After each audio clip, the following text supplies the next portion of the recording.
पाकिस्तान में अपनी तर्ज का एक मुनफरिद नमाज जनाजा जिसकी वीडियो कल से तमाम सोशल मीडिया एप्लीकेशंस पर और आज तो उसकी बाज़गश्त न्यूज़ चैनल्स पर भी सुनाई दी गई। ये पाकिस्तान के साबिक़ा वज़ीर आला पंजाब रह चुके हैं मंजूर वट्टू साहब, जो कि एक नमाज जनाजा में शरीक हुए और मौसूफ अपनी गाड़ी में बैठकर ही सफ़ों के दरमियान नमाज जनाजा अदा करते हुए नजर आए। अव्वल तो मुसलमान को हुस्न ज़न रखने का हुक्म है।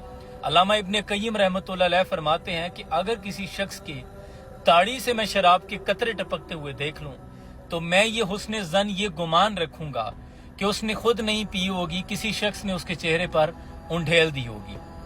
और अगर मैं किसी पहाड़ी की चोटी से किसी शख्स को ये कहता हुआ सुनूं कि मैं तुम्हारा अजीम रब हूं, तो मैं ये गुमान करूंगा कि वो कुरान पाक की तिलावत कर रहा है।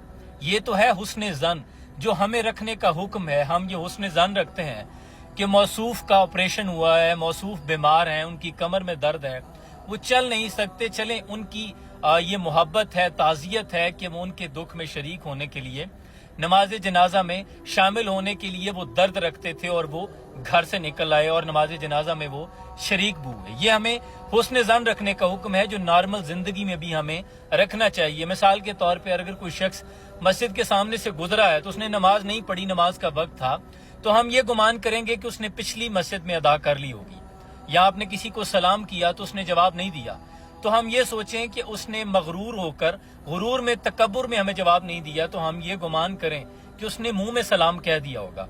हम किसी गाड़ी पर किसी मोहतरमा को किसी ड्राइवर के साथ पब्लिक ट्रांसपोर्ट पर सफर करते हुए देखें तो हमें ये गुमान रखने का हुक्म है कि वो दोनों आपस में मियाँ बीवी हो सकते हैं।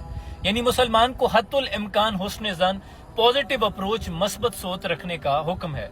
हम मंजूर वट्टू साहब के बारे में भी मस्बत सोच रखते हैं कि उनकी कमर में दर्द थी या वो गर्मी बर्दाश्त नहीं कर सकते थे, तो बेहतर था कि वो एक साइड पे खड़े हो जाते, सफों के आखिर पे गाड़ी खड़ी कर लेते, जब नमाज जनाजा अदा कर चुके होते सब, तब वो ताज़ियत के लिए चले जाते। लेकिन इस्लाम के शार के साथ इस कदर गैर संजीदा रवैया यकीनन काबिल तनकीद भी है। तो खुदा के लिए इस्लाम के अशार को मजाक ना बनाया करें।